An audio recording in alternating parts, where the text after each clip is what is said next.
Thank you, Molly, and to Stephen as well from Point Reyes Books. For all of you that have not had the distinct pleasure of visiting the bookstore, make sure you engage with them on their website, not just through these events, the ones that Molly mentioned, but it's a great way to get yourself some books in this era of, really troubling labor and other concerns with organizations like Amazon.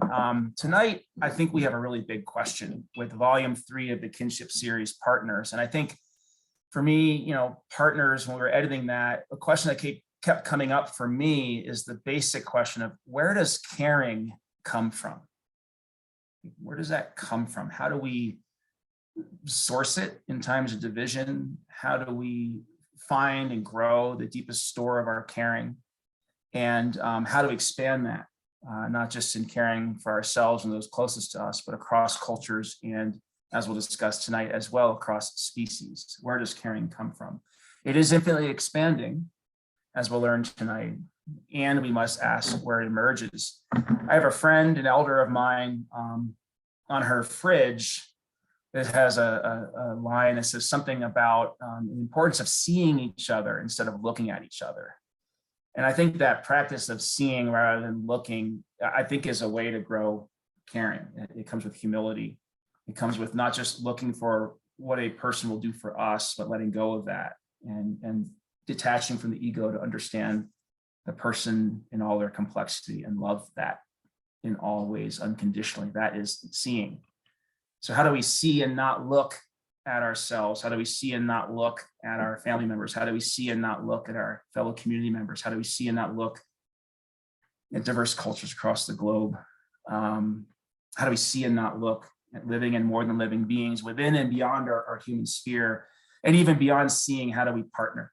How do we partner? So there's sort of co-seeing, co-empathy, co-humility through partnership. As it is Black History Month, I've been thinking about Sojourner Truth, whose speech during the 1851 Women's Convention in Akron, Ohio, is incredibly a powerful statement of demanding to be seen rather than looked at. I'm going to put in the chat here a link of Alice Walker. You're not watching it tonight with us, but I'm asking you to copy it and paste it somewhere so you can enjoy it later. Her reading of Sojourner Truth's speech is incredibly powerful.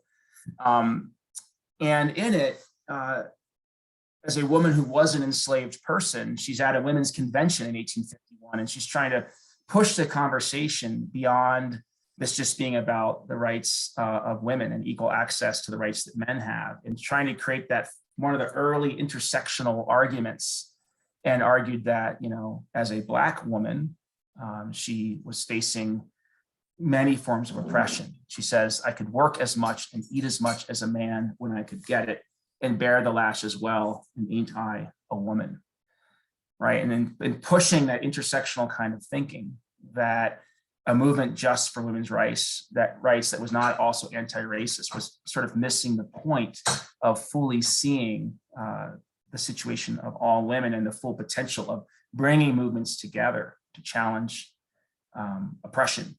And I think in that demand, we can think about seeing, being seen, but also partnership. In her call for a kind of intersection of movements, she was calling for a kind of partnership. When we think about the volume 3 of Kinship, Belonging in a World of Relations, called Partners, I am also brought to the partnership ethic of Carolyn Merchant. In the 1980s and 90s, Carolyn Merchant, an historian, was wrestling with, two movements that were not necessarily speaking to each other. One that was very much about social justice and human rights, and one that was very much about ecological health. And she wanted to see a partnership between those movements. And she says this about partnership. Our theme for tonight is partners. And Carolyn Merchant says, quote, equity between the human and non-human communities, moral consideration for both human and other species, respect for both cultural diversity and biodiversity, inclusion of women, minorities, and non-human nature in the code of ethical accountability is the partnership ethic. And I remember a student of mine, when we were reading that, she said, yeah, if She was living with her partner, and she said, if he and I can't form a good partnership of equity in our home, how do humans think they can form partnerships of equity with the more than human world? You know, that was a really powerful comment, very humbling comment, but also very hopeful comment that partnership, even we're talking about planetary partnerships in the age of the Anthropocene and all these global problems around climate change, you know, to know that we can build the practice of partnership at home, and including with our own bodies in seeking health and resilience. So care for me grows from partnership. It's the practice of partnership that grows that care, that grows that seeing. And therefore care comes from kinship. And this volume celebrates the scale of partners in terms of kinship. And this is a passage that our own sort of lead editor, along with myself and Robin Kimmerer, Gavin Van Horn wrote a series of questions framing this volume. And after I read this question, I'm going to ask our first author of the night to just pause and let the questions from Gavin sink in. And then Nickole Brown will start when it's time. And you'll hear a nice string of authors, and then we'll open it up for you all. And so as you're listening to our authors, I want you to go ahead and put questions you have in the chat, readers and audience members, and your questions will drive a conversation among the authors you're going to hear from tonight. And so here's the question driving volume 3 of Kinship Partners. How do cultural traditions, narratives, and mythologies shape the ways we relate or not to other beings as kin? How do relations between and among different species foster a sense of responsibility and belonging in us? Welcome.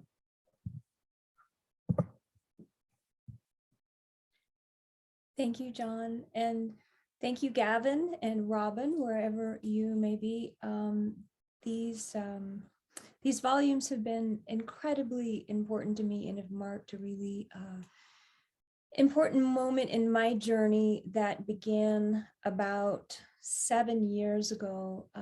I was about 40 and I had never stepped foot in the woods before. And I encountered a couple of things. One was The Forest Unseen, which was a book by David George Haskell. And I know Molly mentioned him earlier. And I read that book and I realized there was this entire literacy of the forest that I had no experience with. And that I needed to change my life. And also I married an ultra marathon runner who kept dragging me out into the trails. And so then there I was in the woods. But I'm speaking to you this morning or this evening from Asheville, North Carolina, Cherokee land out here. And if I think about where caring comes from, John, where you started, I think it starts with knowing, with beginning to understand. And as a part of that journey, after finding David's book, after stepping into the woods, I started working with animals. I just this morning was out at a farm sanctuary and got lots of goat poop in my hair and did lots of mucking of the barns. And I also do some wildlife rehab. So knowing those animals has changed me. This is a poem. It's called A Prayer to Talk to Animals. Lord, I ain't asking to be the beast master, Jim ripped in a jungle loincloth, or a Dr. Doolittle, or even the expensive vet down the street, that stethoscoped redhead, her diamond ring big as a Cracker Jack toy. All I want is for you to help me flip off this light box and its scroll of dread, to rip a tiny tear between this world and that, a slit in the veil, Lord, one of those old-fashioned peeping keyholes through which I can press my dumb lips and speak. If you will, Lord, make me the teeth hot in the mouth of a raccoon, scraping the junk I scraped from last night's plates. Make me the blue eye of that young crow cocked to me, too selfish to even look up from the flash of my damn phone.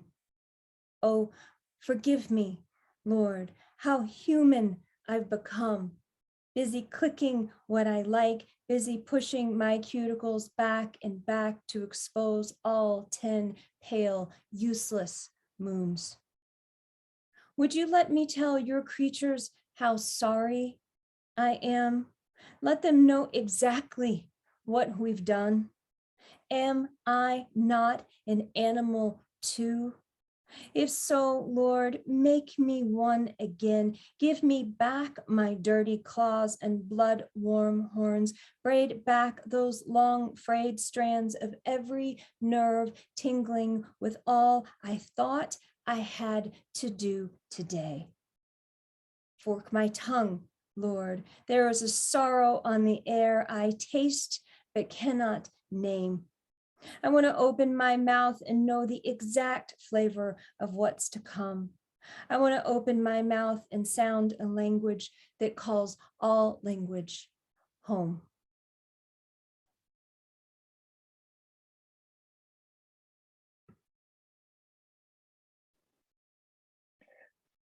I'm glad I get to follow up by virtue of stepping in for Martin Mueller in the order here, because it gives me a chance to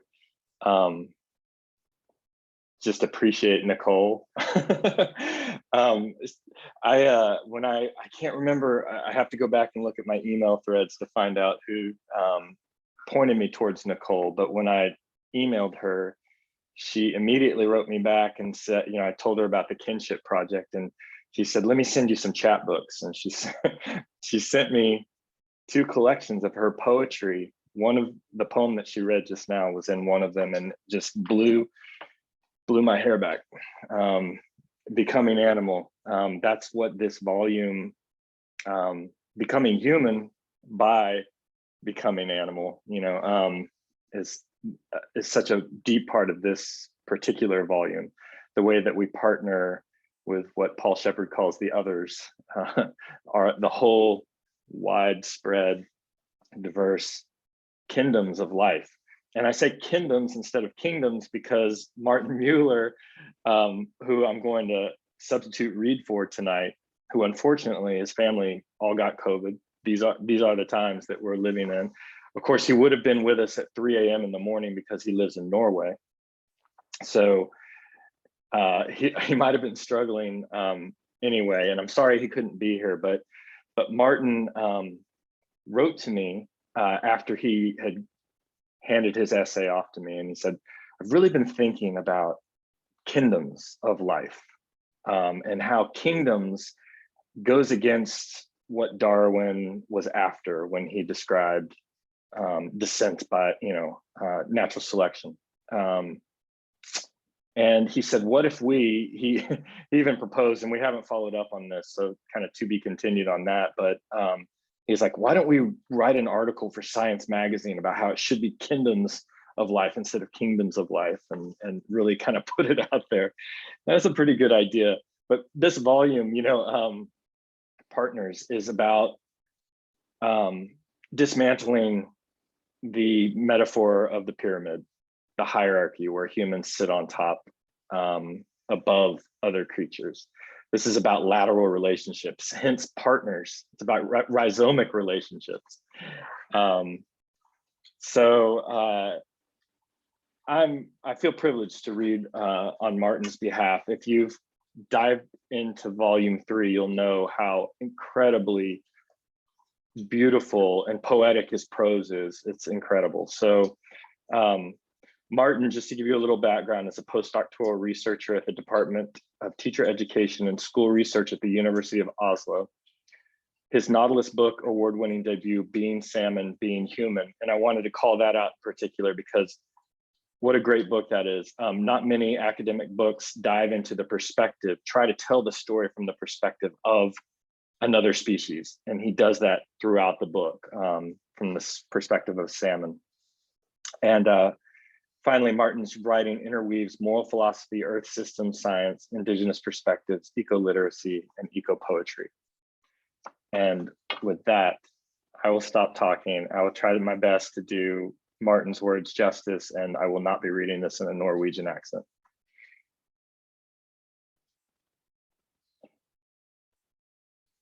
What do Atlantic salmon mean to you, I ask.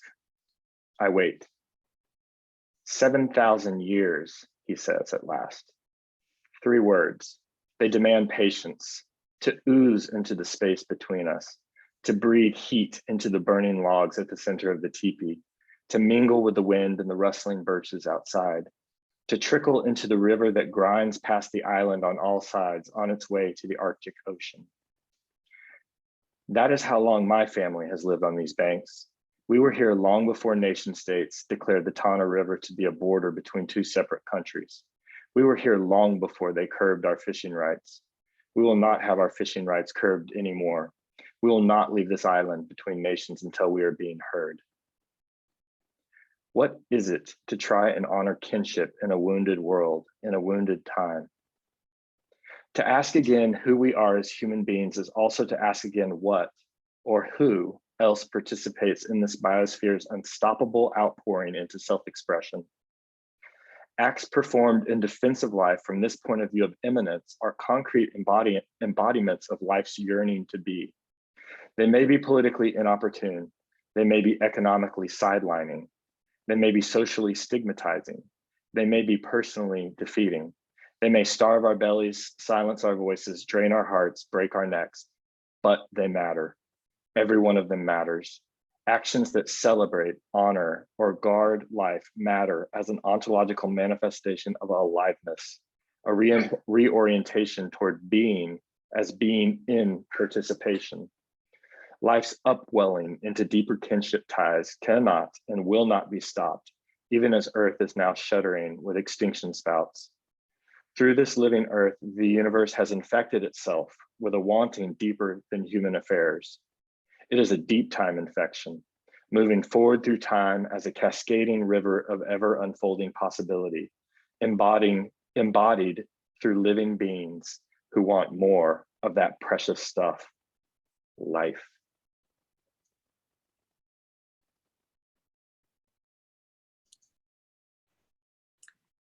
Thank you, Gavin. My name is Nia, and before I share a story with you, I just want to acknowledge how I came to be part of this wonderful project. One of my beautiful friends, Lillian Pearce, who I met some years ago, is a friend of Gavin's and introduced us, and Lillian actually contributed to volume 2 of this beautiful series of books. So it's so wonderful to be in everyone's warm company here. My name is Nia Emmanouil, and the story I'm sharing with you today, or the excerpt, is from the traditional lands of the Wurundjeri people in the watershed called the Kunung Creek, which feeds into the Birrarung or the Yarra River. And so I wish to acknowledge that these are unceded lands and the Wurundjeri elders, past, present, and emerging.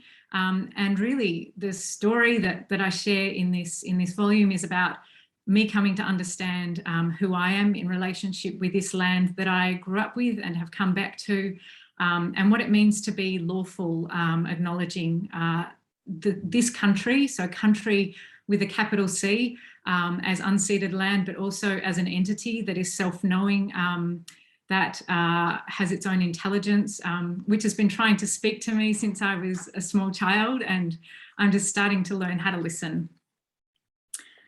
So this new law calls the river by its ancestral name, Birrarung, and invokes the river's kin in Woiwurrung language.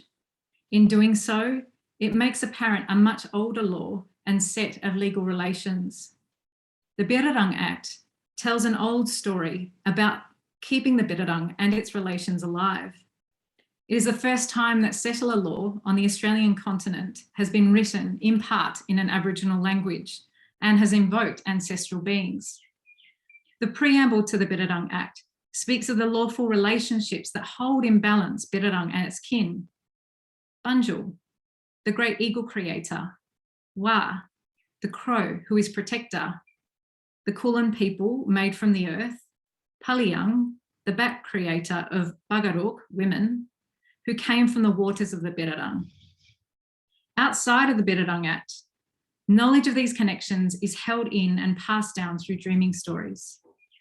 While Birrarung and its kin have always been around me, it was not until reading about this web of relations that I became attuned to Birrarung's law.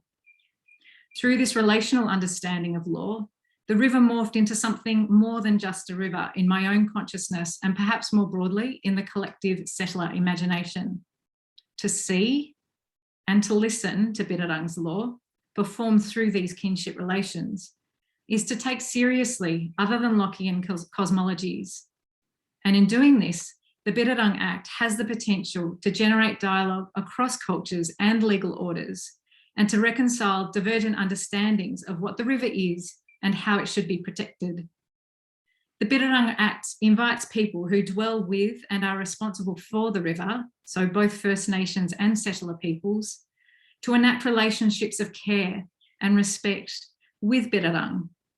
This law calls for settler people to imagine the river as something more than just a waterway, creating an opening for new distinctions to be drawn around what it means to be lawful. For me, it holds the possibility of exploring how I, as a settler person, can honour and respect First Peoples laws and culture in my action to protect Birrarung and other non-human nature.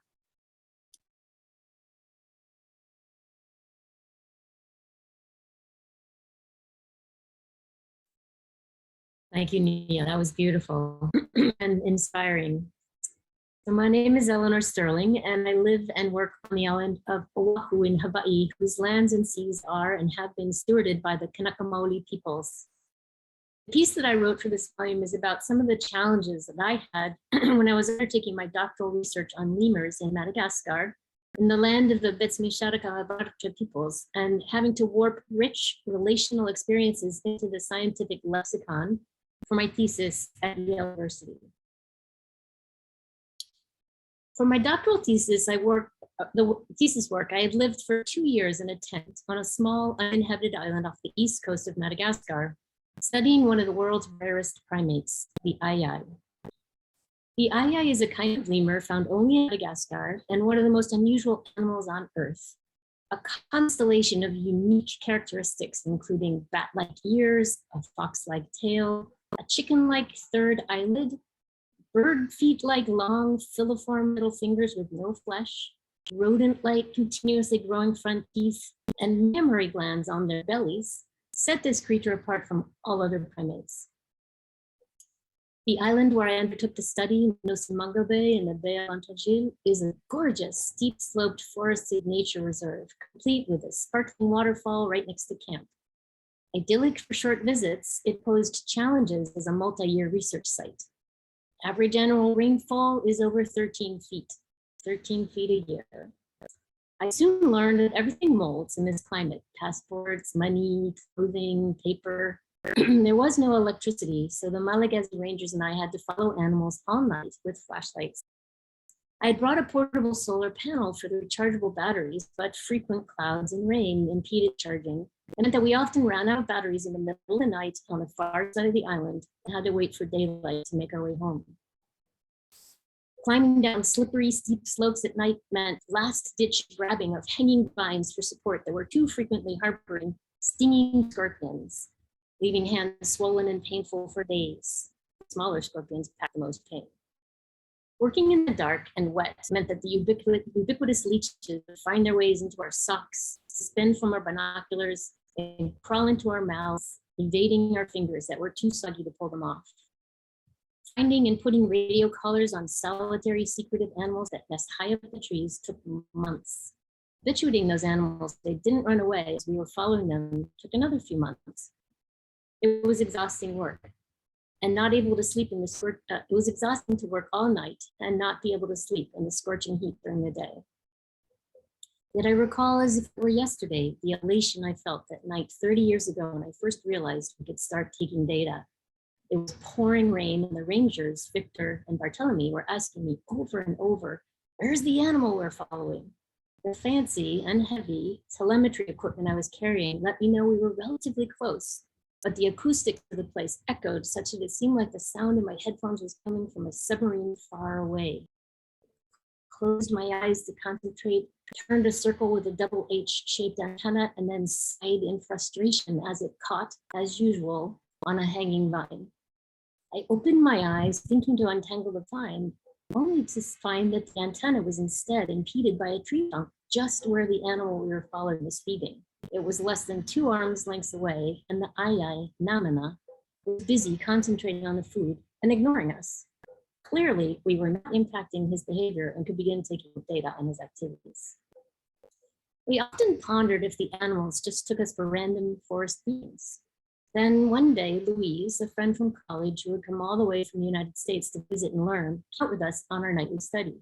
We sat at the base of a tree with a nest and waited for Futiave to come. He emerged slowly as usual and went through a daily set of ablutions, faire la toilette, as Victor called it, hung face down from a tree limb, and then suddenly and unexpectedly started climbing down a vine towards us, heading straight for Louise. She said nervously, what's he doing? Victor, Bartolome, and I just shrugged, effectively communicating, we don't know, we've never seen this before. Futiave completely ignored Victor, Bartolome, and me and stopped in front of Louise, cocking his head from side to side and sniffing loudly. After a minute, he headed back up into the canopy and on his way. We thereafter saw this behavior only in the rare instances when new people came with us. Despite the dark and the distance, the animals were clearly able to distinguish between the researchers to whom they'd become accustomed and those who were novelties to them. This made me feel in some way a part of this family of animals who know their small island home and the diverse beings on it. Eventually, I finished that dissertation. After reflecting with Louise during that time about why I was incessantly procrastinating with things like Minesweeper, I was finally able to articulate the problem. The disembodied, authoritative Western scientific lexicon was one way to describe the ayais, but it did not and could not convey the richness of the experiences I had learned about them, while learning about them. I felt somehow that if I finished my thesis as prescribed, I would be doing a disservice to the magnificent, complex animals I had studied and to the place where they lived. The scientific results were a part of the story, but not the full story. No table or graph would sum them up. No statistical analyses could approximate their lives. I've been a resident of New York City for 2 decades, but I still dream about those times in Madagascar and the experiences we all shared together. I wake up missing the thrill of waiting in the dark for an animal to reemerge from his nest, watching one of them hang upside down while grooming his or her tail, and then looking towards us and swinging up onto a branch to start a nightly adventure. The ache is almost visceral, knowing I will never have those experiences again. My research in Madagascar occurred decades ago, yet I continue to carry those relationships with me wherever I go.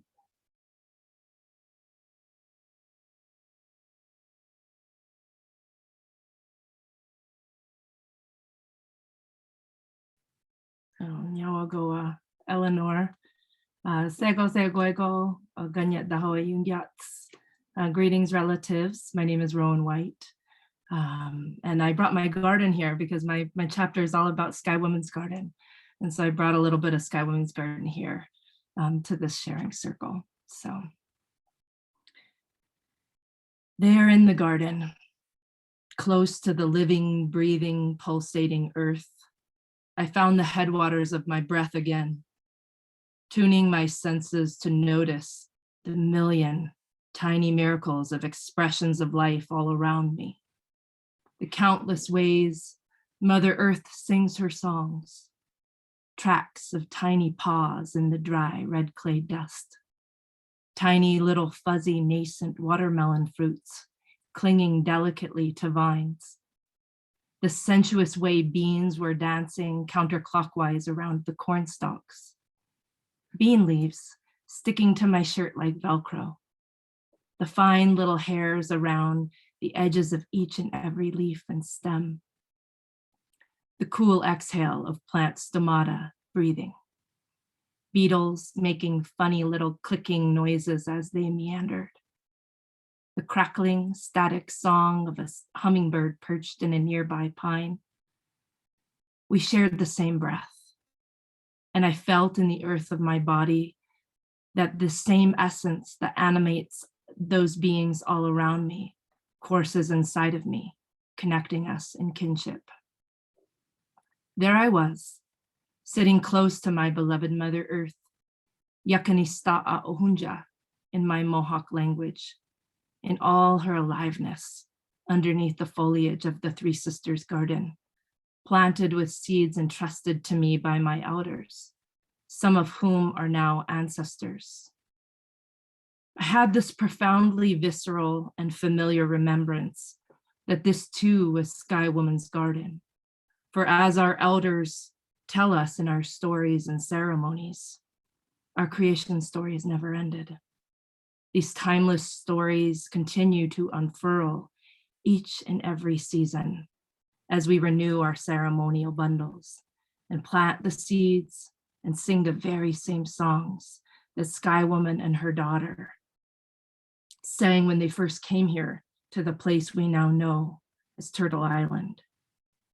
Here in my own garden, I was once again woven into these cosmologies as I tended these tiny sprouts, which in our mutual dance of reciprocity and care has become corn, still springing from the bosom of our Mother Earth, basketfuls of beans gifted to us by her benevolent hands. Voluptuous squash fruits that spiral from the umbilicus of the earth. These relationships, these interwoven stories, still reside in the very ground beneath my feet and the earth of my own body. Her generosity springing forth with every handful of seeds that she offers for our nourishment as we do our best to make our lives love poems and to ensure that this ancestral bundle of seeds and stories and memories that we've been handed is more beautiful and magnificent as we hand it down to the next generations.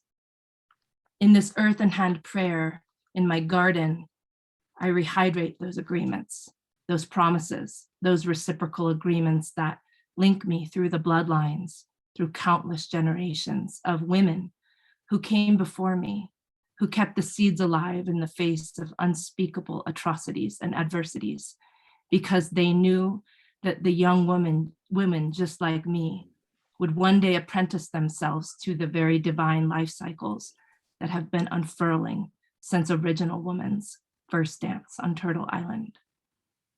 I sing a whisper of a song to give courage to all the future revolutions and epiphanies that will sprout from moments like these as we return to the deeply relational ways of our ancestors once again.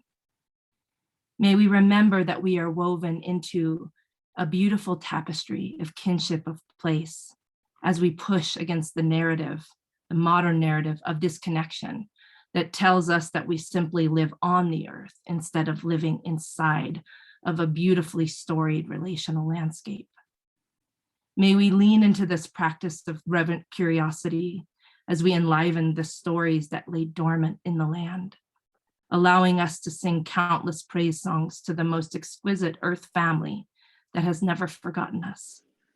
May we raise the next generation of humans who love the earth and moon as grandmothers and honor the plants and seeds as relatives. For those of us who love the earth as mother, we are many.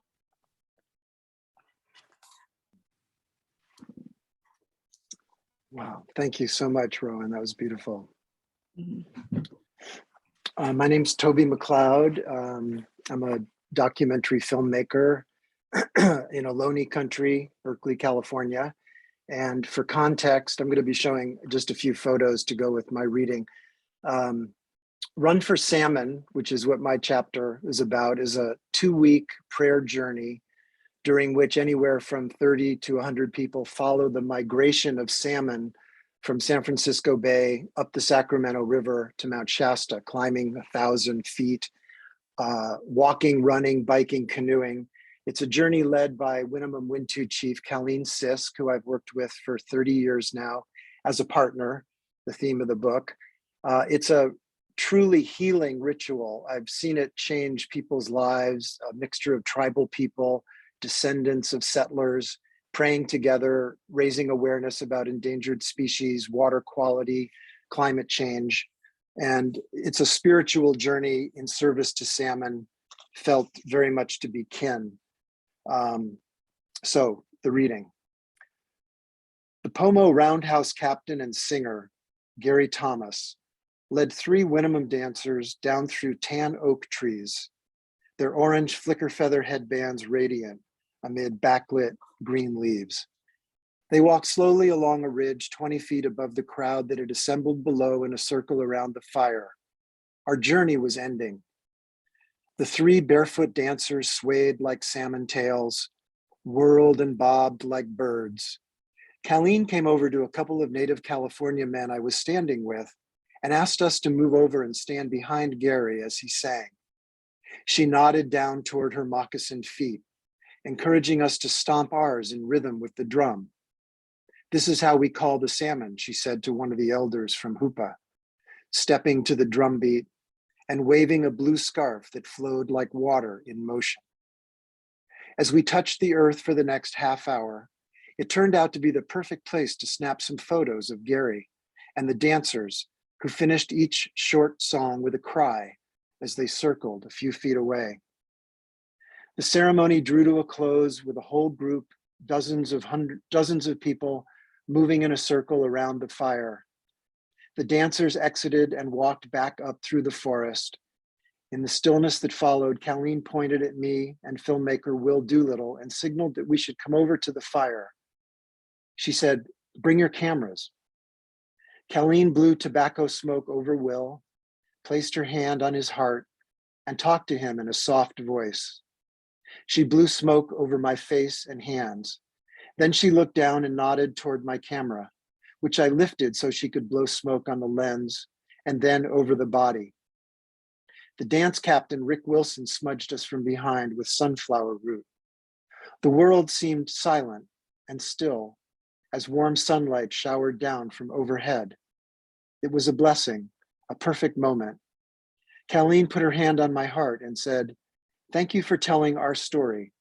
We need you to do it with this camera and with your words. Always tell it true." She looked into my eyes and said, "Always share our story in a good way. Even if they don't want to listen, let's keep telling the story and let's keep speaking for salmon."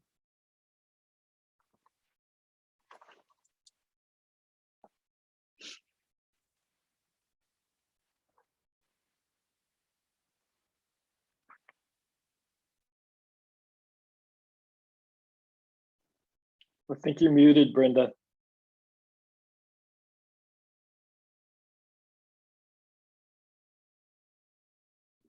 Typical, I always do that. Hi, everyone. My name is Brenda Cárdenas, and I am coming to you from Milwaukee, Wisconsin, traditional Potawatomi, Ho-Chunk, and Menominee homelands along the southwest shores of Michigami, part of North America's largest system of freshwater lakes, where the Milwaukee, Menominee, and Kinnickinnic rivers meet, and the people of Wisconsin's sovereign Anishinaabe, Ho-Chunk, Menominee, Oneida, and Mohican nations remain present. I'm very, very, very happy to have 3 poems, I think, in this kinship collection, and I'll be reading you the one today from Partners. This poem is titled Zakwan Papalotos, Zakwan Papalotos, in memory of Jose Antonio Burciaga, 1947 to 1996. We are space between the black-orange blur of a million monarchs on their 2-generation migration south to fur-crowned Michoacan, where tree trunks sprout feathers, a forest of paper-thin wings. Our Mexica cocooned in the membranes de la madre tierra say we are born Zakwan papalotos, mariposas negras y anaranjadas, in whose sweep the dead whisper. We are between the flicker of a chameleon's tail that turns his desert blue backbone to jade or pink sand, the snake-skinned fraternal twins of solstice and equinox. The silvering dusk ashen dawn, la oración as it leaves the lips, first moment of sleep, the glide into dreams that husk our mestizo memory. We are one life passing through the prism of all others, gathering color and song, cempasúchil and drum, to leave a rhythm scattered on the wind, dust tinting the tips of fingers as we slip into our new light. Thank you. Gracias.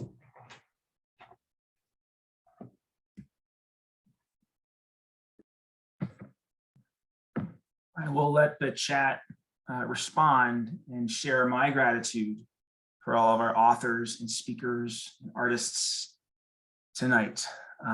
This is incredible, and I'm so moved by these words. You know, Gavin, you and I and Robin, when you're editing a volume like this, you can kind of get caught up in deadlines, and you're moved by it when you're editing, right? But you're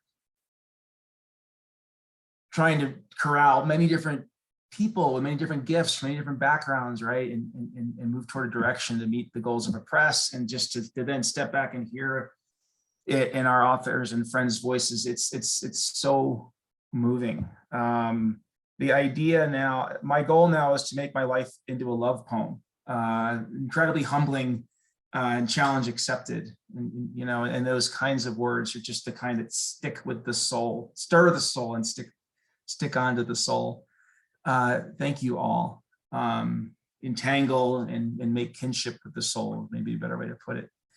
While we're waiting for questions from our friends on Zoom to the authors, I have a question about a common thread I started to see forming. You know, one of the things that Gavin and Robin and I tried to work on with the whole kinship collection was to look at kinship on different scales, right? And so we started with planet, volume 1, place, partners, persons, and then practice. Now, of course, you could argue the scales aren't so linear, right? Because we could see the cosmos as a person, as having personhood. And so I don't want to be too linear with that. And thank you, Paul, for this question. Before I ask Paul's question, I want to show a passage from Rowen's piece, because I don't want to misquote it. This is from the digital version of Kinship. Rowen, would you mind just reading that sentence again? Sure. Here in my own garden, I was once again woven into these cosmologies as I tended these tiny sprouts. Yeah, and I'm so moved by, and I don't want to be linear here, right? But the combination of the massive cosmology, Sky Woman, Turtle Island, and tiny sprouts.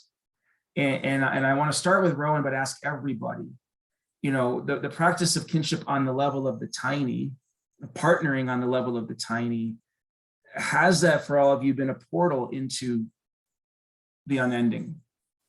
Rowen, if you could start, I'd be so grateful. Yeah, happy to. I call it intimate immensities, right? Like it's so big, so little at the same time. And that's why in this piece, I wanted to bring you into the garden, because what my elders and ancestors tell me is that the creation stories are held inside of those seeds and those sprouts, right? It's not a tome on a bookshelf or, you know, something outside of us, that those, you know, that those stories are continuing to unfurl in our daily lives, in these everyday ceremonies, right? And so the way in which we can bring the sacred into the mundane, in a way, like the way we enliven that kinship by recognizing that in our everyday life, we are held by that web of kinship that shows up.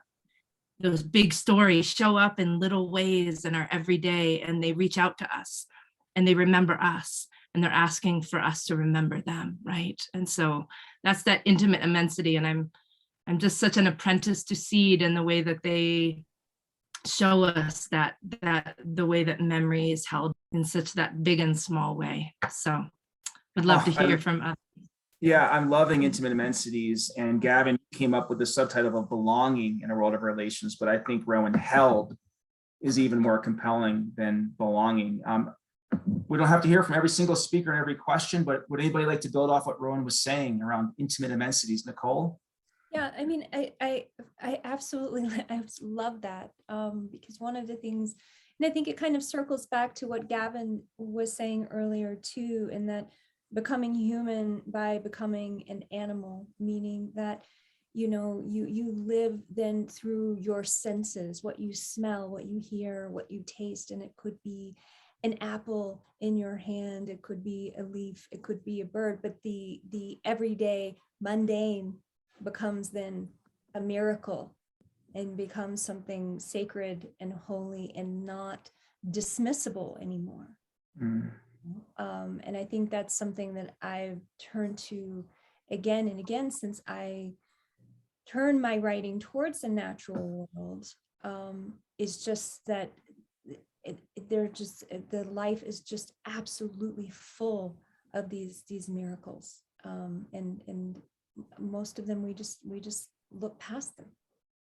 So, You know, one of the things one of the things we're trying to challenge is this kind of object oriented, you know, way of viewing the world, and where an apple, Nickole, would be an it, or an object, or an apple tree would be an it, or, you know, an object. And so subjectifying the world, because if there's nothing else to be taken away from these books, and there's plenty of stuff to be taken away from these books, believe me, it's like this refrain: the world is alive. The world is alive. Awaken to the aliveness of the world, you know? And John, you were saying on a micro scale, I think it's a really great question. And I kind of want to hear from Brenda, if she's not shy about it, because the poem she read was about the monarch butterfly. And maybe if you could elaborate a little bit more on what the monarch butterfly means to the Mexican culture. Great, we'll go Brenda, then Nia, and then Christina has a question here. And then Paul, I have your question up here. I haven't forgotten. Go ahead, Brenda. Oh, well, the monarch, I mean, as you know, there I am with it. And when you were saying that, Gavin, you made me think of, I'm putting together, just finishing a book right now, and I have a poem in it about a time when I came home from a trip and opened my shower curtain, and there was a sparrow dead in the bathtub. It had somehow gotten trapped. And the poem ends with, you know, how could we leave and not know this? You know, how could, and there's like a line, how can I call it it? You know? And when you were talking about that, I was just rereading that poem, but how can I call it it? But anyway, back to the monarchs, I'm sorry. So the monarchs migrate, of course, from you know, the highlands in Michoacan, Mexico, all the way, you know, to Canada, and back, and it's multiple generations. And I think most people know that it takes them more than one generation to make that trip. And of course, there's certain trees that they roost in Michoacan, and there's a lot of deforestation going on right now of those trees, and so the monarchs are losing that habitat. And I mean, there's been a lot of articles about that. But in you know, Mexico, the name for Mexico comes from Mexica, which was the name that what are the people that are often called the Aztecs. They didn't call themselves Aztecs. The Aztec was the word for their empire, but it was the Mexica people, and they speak Nahuatl. And so the title for that poem, Zacuan Papalotos, or Zacuan Papoletos, the monarch butterfly, comes from their language, Nahuatl. And they believed that when we died, we were reborn monarch butterflies. And so I was, you know, tried to weave that into the poem, that notion of, you know, being, like you were talking about, that our connectedness to other beings. And, you know, in this epistemology, you know, we are reborn those other beings. So I guess Yeah, and the poem had also had, it's not in this reproduction of it, but it started with a quotation from Jose Antonio Burciaga, who is the writer that I wrote it in memory of. I wrote this when he died, and he said, chameleons, we all become chameleons. And although that has nothing to do with monarchs necessarily, he was embracing that notion of, that interconnectedness. Thinking of Rowen's term held, I was just thinking of how the habitat, the monarch, the language that expresses an understanding of the monarch as cosmological kin, they all hold each other. Cosmology, language, habitat, species, they're all holding each other. And the loss of one, Nia? Yeah, I would love to go to those forests one day, Brenda, to experience being with the monarchs. I'm just, it was really moving hearing that poem. Thank you so much.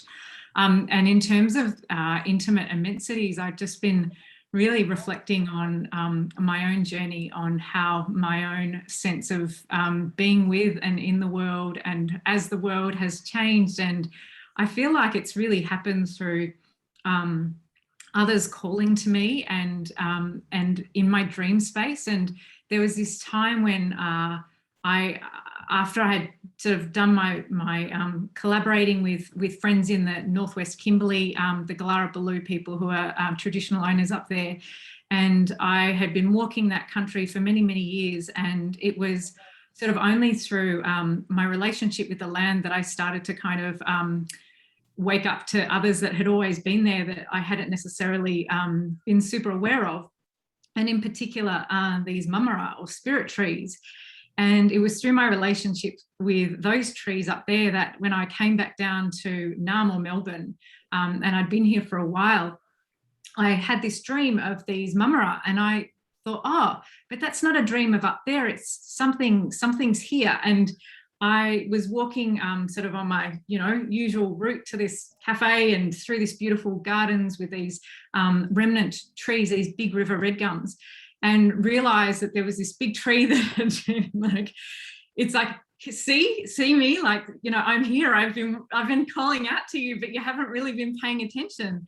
And I just couldn't believe it. And I thought, okay, yeah, I'm finally waking up to the others that are in this country that have been here my whole life that I haven't been able to see. And it's only been through sort of these, waking up what my friends would call my lian, or like inner knowing or gut feeling or sort of spirit knowing, that I have been able to kind of have these new friends that I can see and be with and appreciate. So yeah, I just wanted to acknowledge that like for me, the path to waking up and listening to others has really sort of been through that dream space as well, and has really expanded my own cosmology.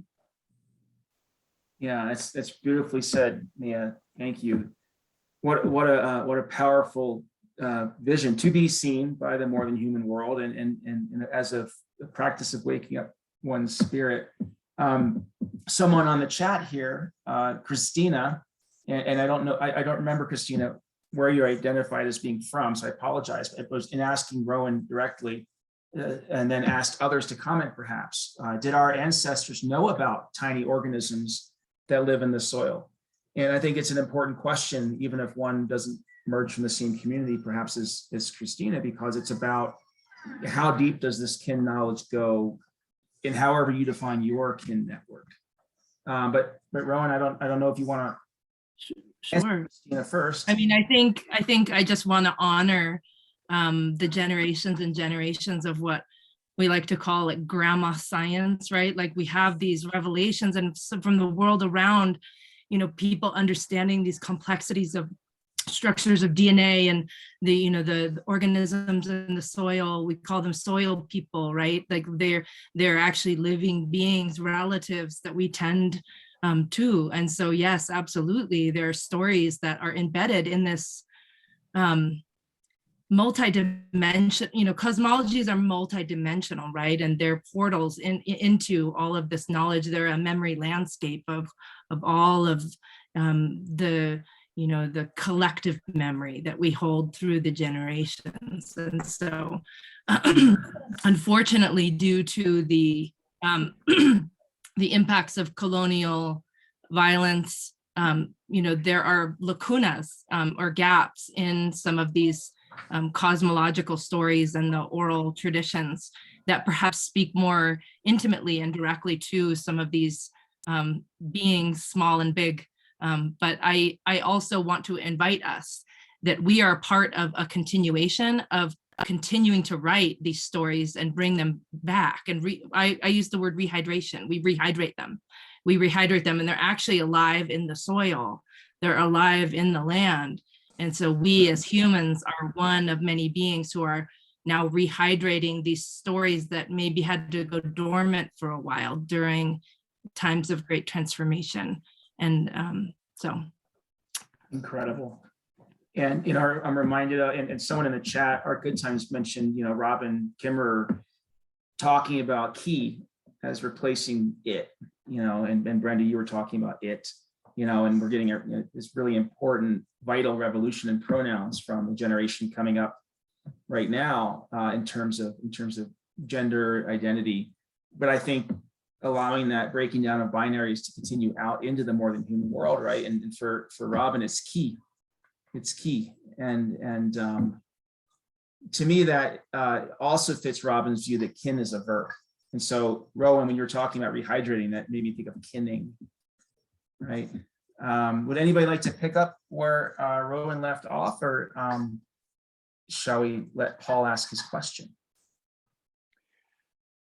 I just wanted to add, in terms of cultural stories and the importance, one of the amazing threads of this Run for Salmon is the Winnemem creation story, in which humans were the last to be created and had no purpose.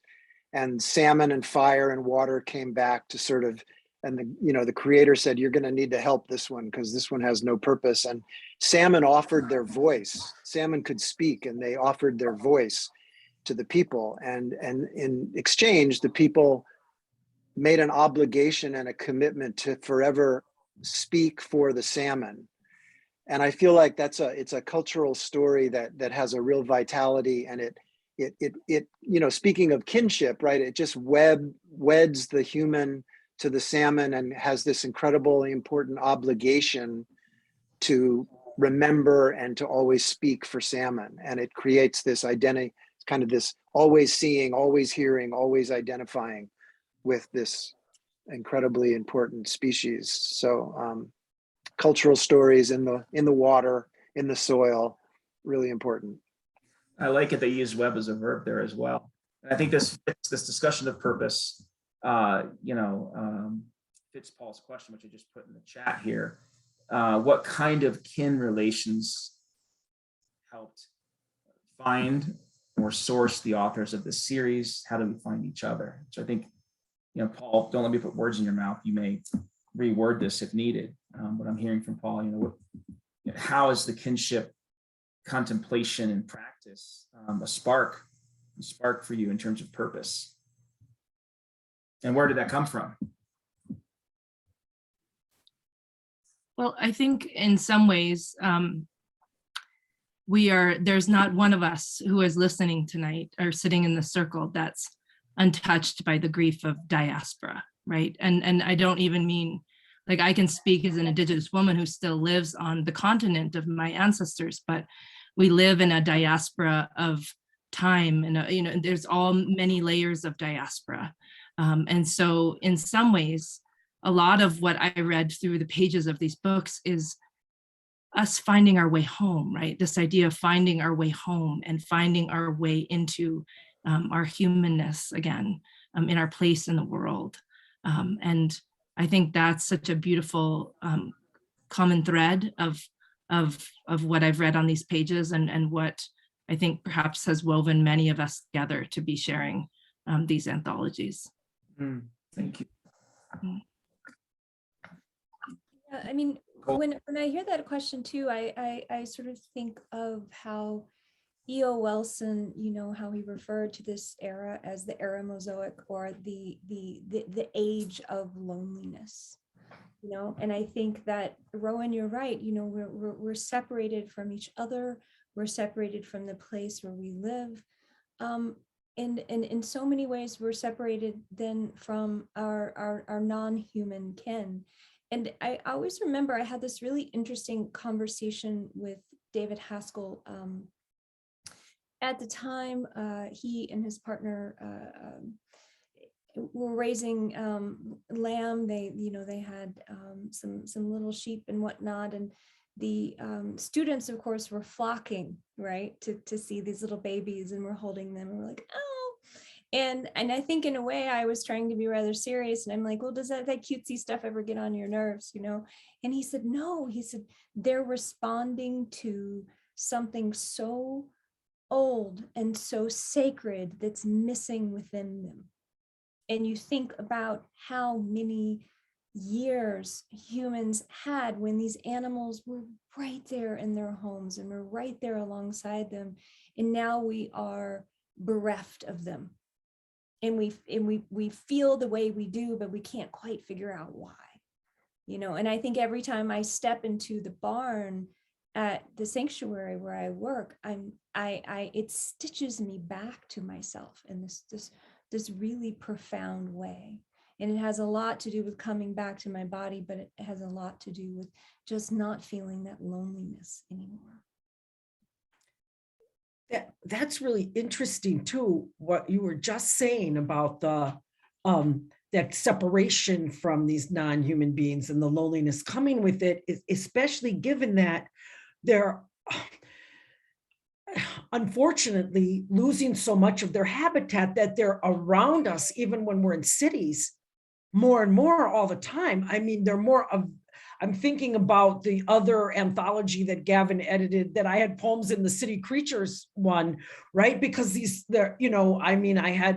I had red fox, in the parking lot across the street from the house. I'm living across the street from a park, moved, and it's not uncommon to see coyotes there. It's not uncommon to, see not just like big deer with huge racks, right? Whereas you're driving on the bike trail and they're like just very close to you, right? So it's an interesting irony, right? This separation, and yet the non-human beings are, not that they weren't always around us, but they're even more visible now.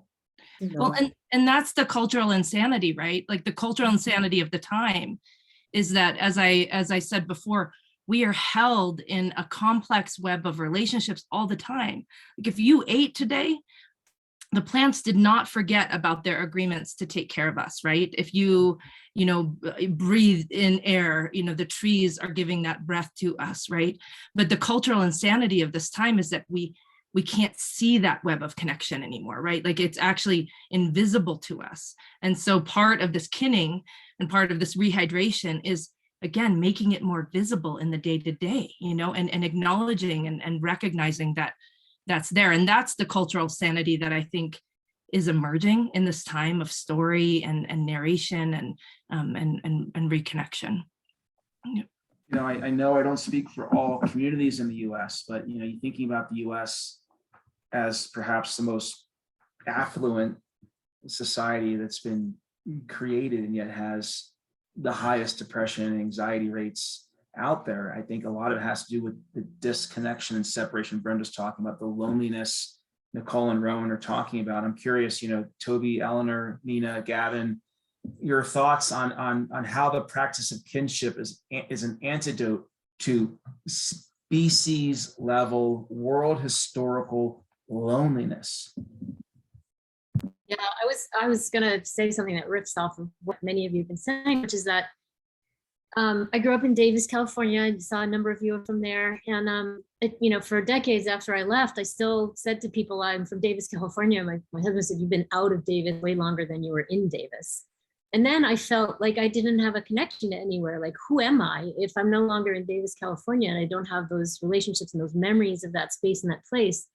When I lived in Madagascar, I did a huge amount of work in different places where I connected with that space and the place. And then I would go back a few years later, and that space that I had been in had been completely changed, that the forest had been cut down, and the would have been sold for going off into some other place. And I just had this, it was just like something got ripped from me. And then I started to, it took me a long time to figure this out, that, you know, in the notes, Paul is saying on the way of sensing home, but you're also creating home, and you're creating those relationships everywhere you go. So you don't have to say to yourself, I can only be legitimate if I came from this place and I've lived in this place forever. You're creating those relationships everywhere. You're creating those connections. You're sensing those connections. You're creating that home where you are everywhere you go. And I think that gave me the freedom to really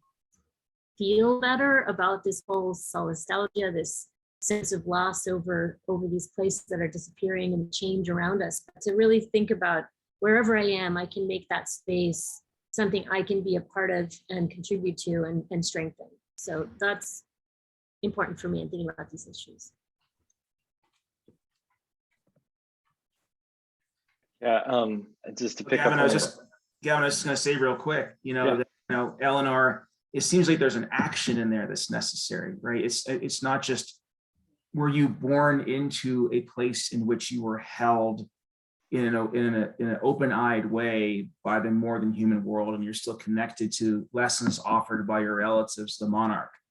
There's something in the act of either struggling to create or the joy of creating kinship that fights against the loneliness, and that the struggle is not necessarily in the way, it may be a way in.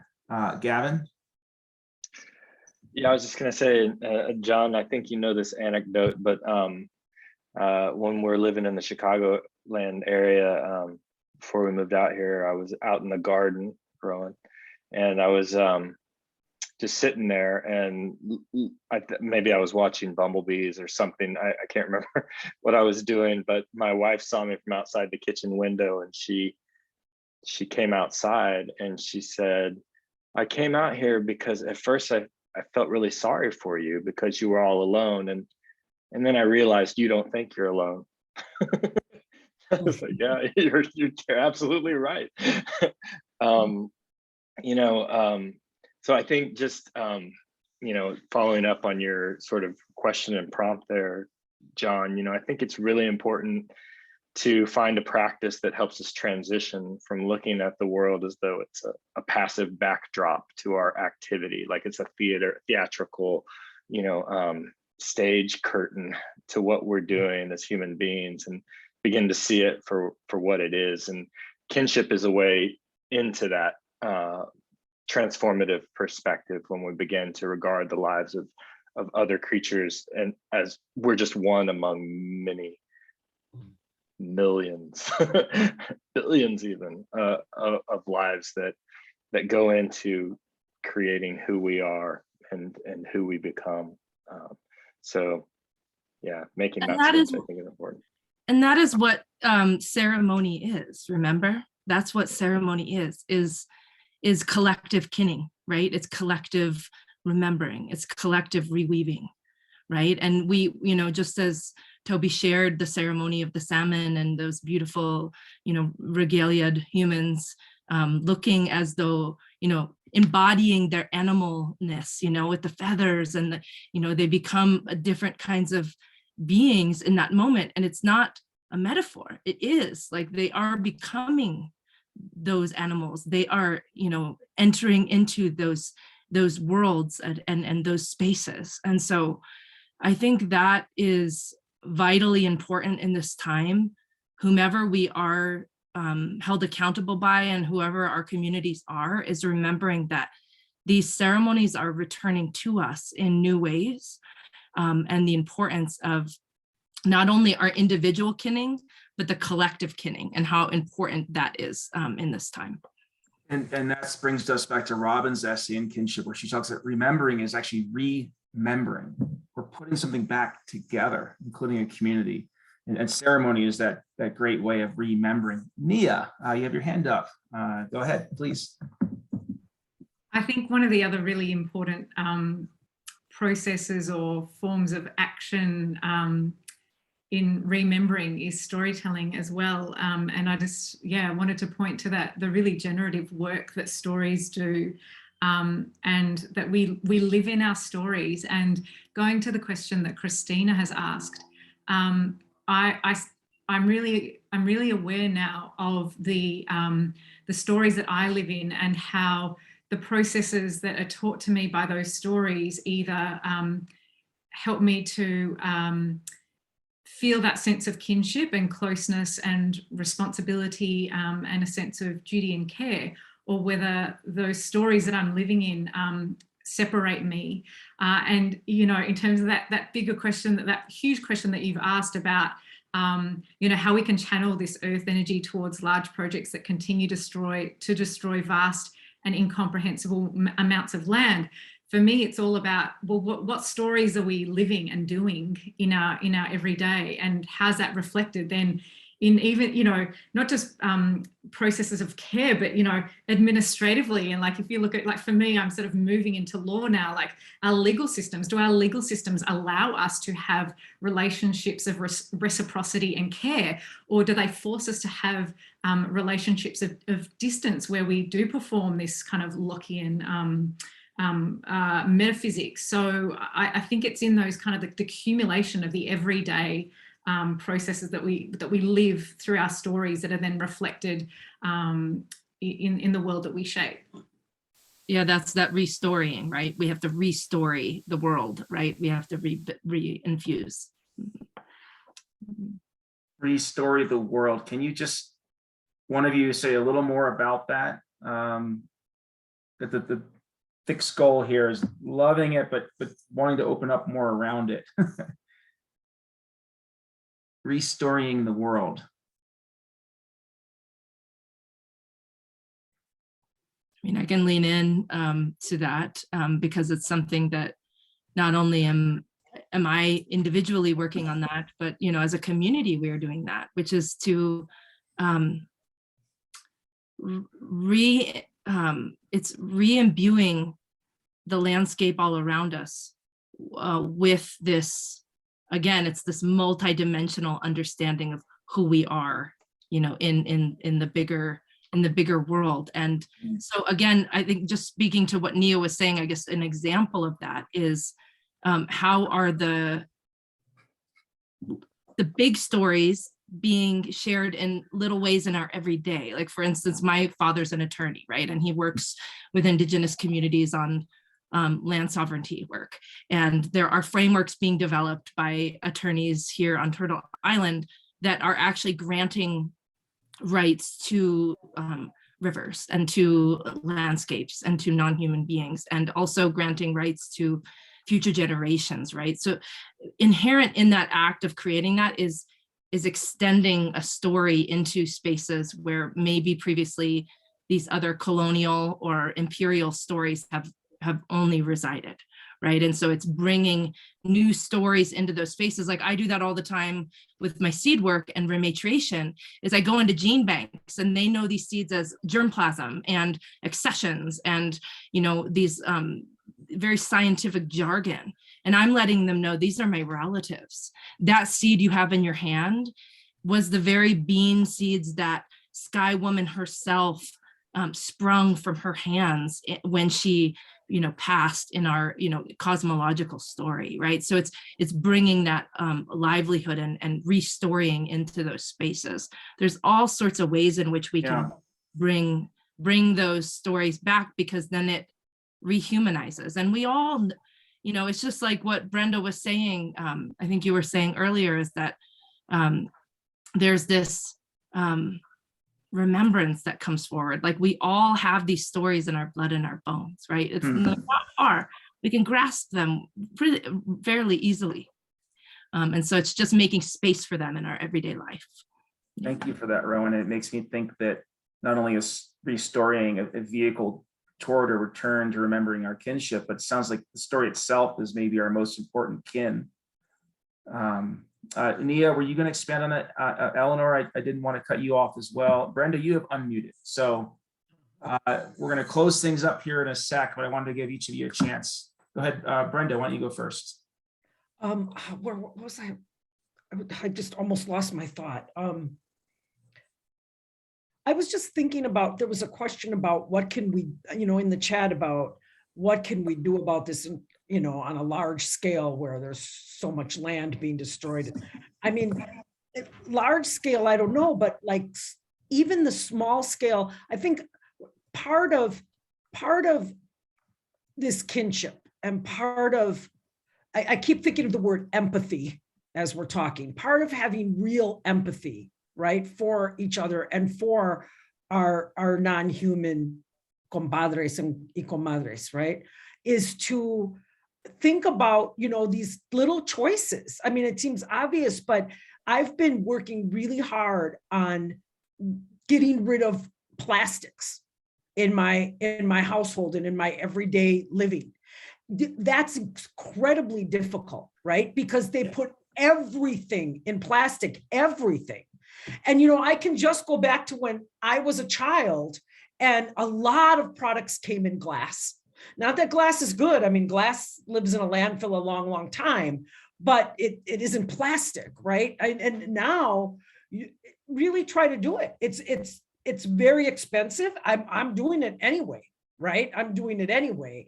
Not that I think my not using plastics is going to solve the problem, but I can't really live with myself and feel like I am truly being connected to my non-human, compadres y comadres, if I'm not, trying to do something about,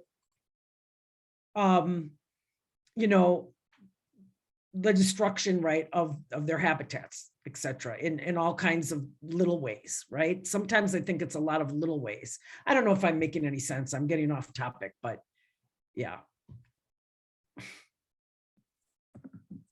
Well, I want to thank you for, I don't think it was at all off topic. And I, as you can see from the chat, you lit some things up there, Brenda. And I want to close, and I think a lot of folks in the audience are looking for a practice of partnership, a way to begin awakening in themselves, a way to begin, as Toby says, partnering, again, as a verb, to partner, to awaken this kind of kinship, this kind of restoring, kind of remembering our connection to place, each other, more than human world. And so I'm going to ask each panelist, while Gavin and I are sharing a little bit of business with our friends, I'm going to ask each panelist to contemplate a question that you would suggest someone in the audience wake up with tomorrow morning. A question asked themselves, it might light up this partnering process. Because folks on these calls often like to have something to go home with and wake up with. So you can type it in the chat, and then when I ask you to share it, please share it, and then maybe press return on chat. I think that'd be nice for our viewers. I do want to share that this was indeed book 3 of the Kinship collection, published by the Center for Humans and Nature. And thank you again to Point Reyes Books. Gavin, there's a question here from, I hope I pronounced this name right, Niha, about connecting with this community further. Do you want to talk about that a bit and maybe future events like tonight? Well, yeah, I mean, thanks for pulling that your screen up there to share the Center for Humans and Nature webpage, John, because that's where my mind goes first. This is a series of books that obviously the 5 volumes, but there's also an online art gallery that's also on the Center for Humans and Nature webpage. It's called Making Kin. It's a whole different dimension of looking at kinship visually. We can do so much with words, but it certainly opens up new worlds to supplement those words with incredible artwork and projects, and you'll find those on the website. There's also a podcast that we've been doing with To the Best of Our Knowledge, which is a Wisconsin Public Radio station program with Steve Paulson and Ann Strainchamps. Steve actually contributed some interviews to the books, some incredible interviews. So there's 4 radio shows and 4 podcast interviews, long form interviews. Most of those are available now, not all of them, but they'll also be bundled and released through our website in the end of March. So that's another way to sort of connect to this material and the people that are involved, and to meet new people through this kinship network. So those are some places to begin. And then I guess I would just maybe say, gosh, follow the bibliographies of the folks, the authors and contributors that have look at their bios, see what organizations they're connected to and what they've written, and you know, grab up their books and just kind of let your bookshelf overflow. Thank you, Gavin. And I'm assuming if anybody wants to be on the email list to learn about future kinship book clubs, you're monitoring the chat closely, Gavin. They can throw their email in there in a private chat to you if they're worried about privacy. And thank you, Paul. Kinship course starting March 15th just came up in the chat. So this is feeling a bit like a game show. We're all, you know, kind of like Hollywood Squares here. But you have to, your answer has to be in the form of a question, like Jeopardy. And so thank you so much to the panelists tonight. And we're just going to close with your questions that you would suggest folks wake up with. And I will not speak after that. You all will be the final word. So thank you, thank you, thank you, thank you. Maybe the same order that you spoke in.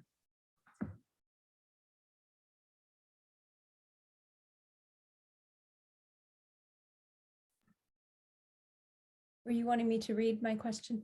That'd be great, Nickole. Yeah, thank you. So mine comes with a little preamble, and that is that the act of paying attention to look at what you might otherwise overlook or turn away from, either because it's too everyday, ordinary, banal, painful, whatever that might be. By looking at something, it can be this radical act of love, and it can be a way to restore your life and the world around you, and restore your life in some ways. So that said, my question is that I hope that you all will ask yourself when you wake up tomorrow is, what will you notice today? And what will you make new again by your curiosity and your awareness?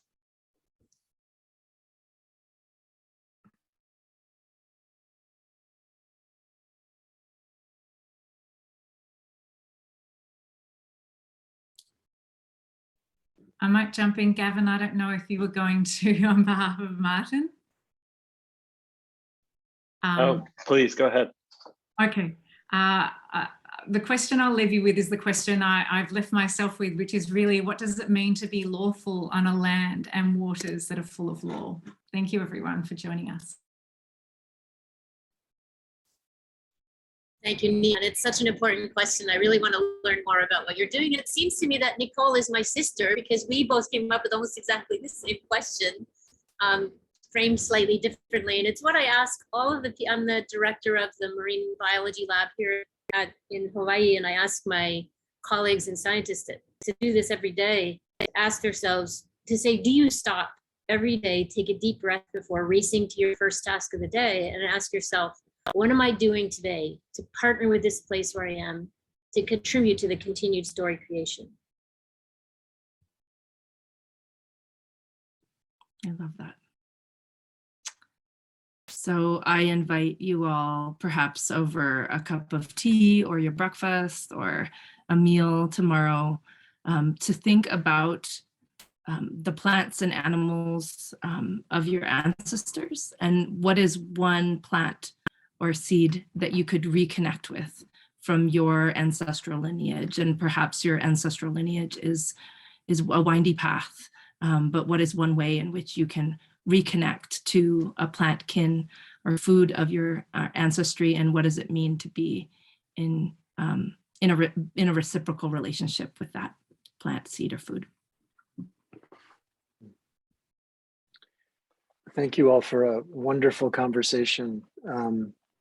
My question would be, can I be silent for a while and truly listen today?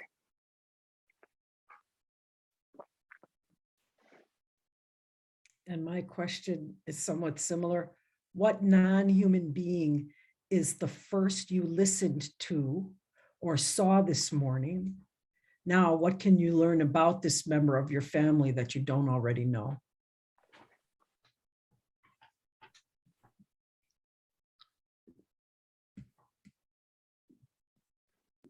Sorry I didn't jump in earlier, but since I'm supposed to speak on behalf of Martin and I guess myself, I would say maybe a simple thing to keep in your head is when you go out, a couple of people have mentioned breathing, taking a deep breath, knowing the reciprocity of breath between you and the world. I found it helpful lately when walking, instead of thinking I am breathing, to think we are breathing. You're breathing with. Beautiful. There's a question in the chat. This will be recorded, and I don't know, is the chat, Molly, in the recording? Molly, you get the final word. You are our gracious and generous host.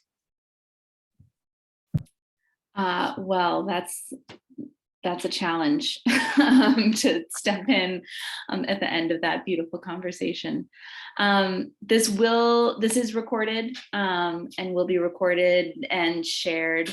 And can we send the questions with the recording? This is a good question, and when I have to figure out if there is a version of the recording that will include the chat that will be available for view, or if there's another way that we can compile these questions. So maybe we can kind of put our heads together the best way, but we will have a record of the chat after I end this recording. So nothing will be lost to the sands of time. Do you mind if I close out for a minute? I just want to pull us all together because I feel as though we're about to scatter on the wind, you know? And so do you mind if I just say a few words in closing? Nickole, I know you were raising your hand, so if there's something you want to say. Oh, And maybe Nickole, then thank you, Rowen. Oh, I was just letting everyone know, if you want the chat, if you go down to the bottom of the screen, those three little dots, you can click Save Chat and it'll download it to your computer. That's all I wanted to, anyone can just take it before they go. Thank you, Rowen. Go ahead.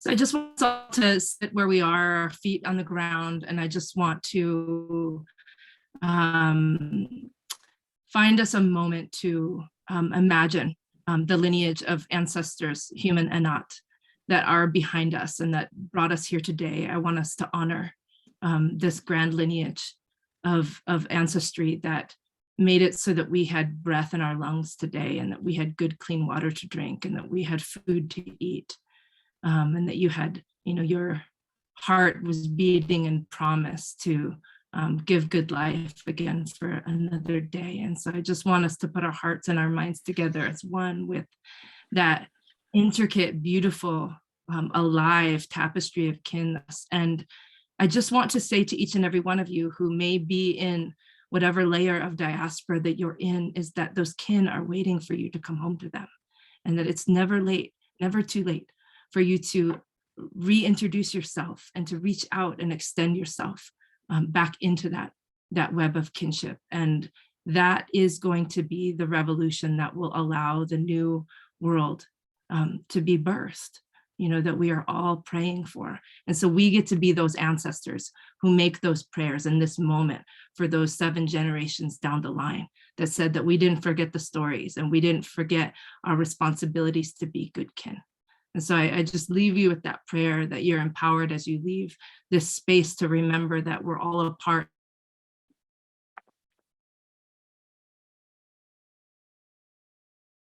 of your ancestors. Tanto. We get to. I love that part. Thank you, everybody. Thank you, thank you, thank you. Thanks, everybody.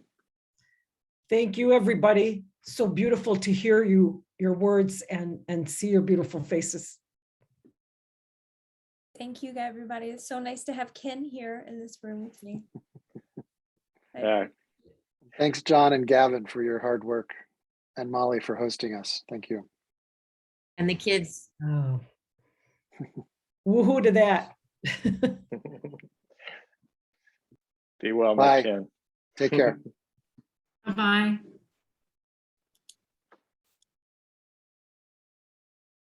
Thank you all. Bye. Thanks again.